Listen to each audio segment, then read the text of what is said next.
What if I told you there was a really easy task you could start mixing in today, right now, that would have a dramatic improvement on your overall health and your overall fitness? Sounds a little too good to be true.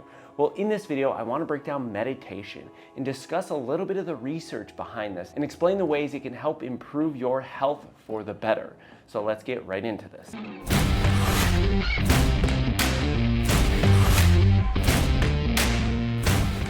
Unlike most of my videos, normally I'm doing exercises that relate to the topic we're talking about. I don't really have any way to demonstrate meditation, so it might be a little bit boring or I'll throw in B-roll, but this is what we're looking at here. Now, when it comes to meditation, how it affects your health and fitness, there's three main angles I want to look at. And the first one is sleep. Meditation has been shown to help people fall asleep faster, stay asleep, and improve overall sleep quality. Now, it does this by calming the nervous system and reducing stress hormones like cortisol. Meditation helps your body shift into a relaxed parasympathetic state.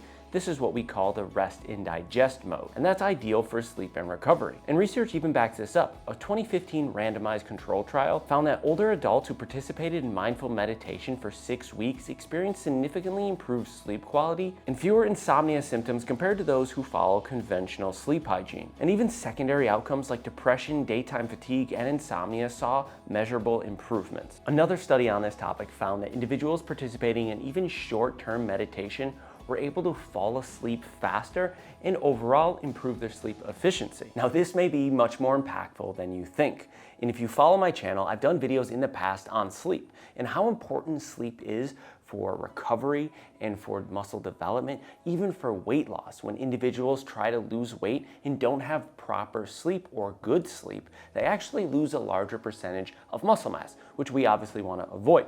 I'm not going to break down that full video idea, but I will link it at the end of all of this so you guys can check that video out if you want. So we know from that perspective, sleep is super important, but that's not the only component that's important. The second component to this is stress. Stress management is obviously key. Cortisol levels can make it harder to lose weight, harder to build muscle, so we want to make sure that we're not overly stressed. When you meditate on the regular, you activate the parasympathetic nervous system. That's the part of the nervous system that's responsible for slowing your heart rate, lowering blood pressure, and dialing down cortisol, the body's primary stress hormone. High cortisol levels can interfere with muscle repair, increase fatigue, and even disrupt your ability to sleep and eat, which obviously brings us full circle back to point number one. And research on this topic has shown that mindfulness meditation has the ability to reduce perceived stresses and the ability to reduce cortisol levels. In fact, a meta-analysis published in the Health of Physiological Review concluded that mindfulness-based intervention consistently reduces stress and emotional reactivity across multiple populations. Now, I know we all handle stress differently, but being able to reduce reactivity, I think personally,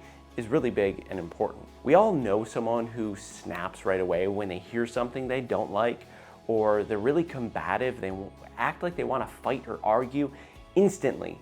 This is that reactivity. If something as simple as meditation can help reduce that reactivity, then I think we owe it to people around us. Third, meditation helps improve your mental focus and your mental clarity, meaning fewer distractions, allowing you to lock in on the task at hand.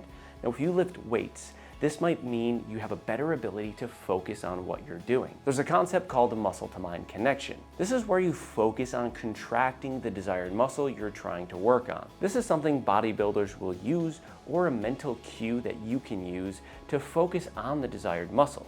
This also will help increase that contraction on one specific muscle. In this example, you see me doing a bicep curl, and I can just kind of throw this weight around and not focus on the contraction in my bicep. But if I focus more on that muscle to mind connection, I'm utilizing more of the desired muscle. And research shows that even brief mindfulness practice can improve attention span, working memory, and cognitive flexibility. Mental fatigue is definitely real, and meditation seems like an easy fix to help improve it. Now, when it comes to meditation, how do you do this, and is there a specific way you have to do it? I think meditation is really personal.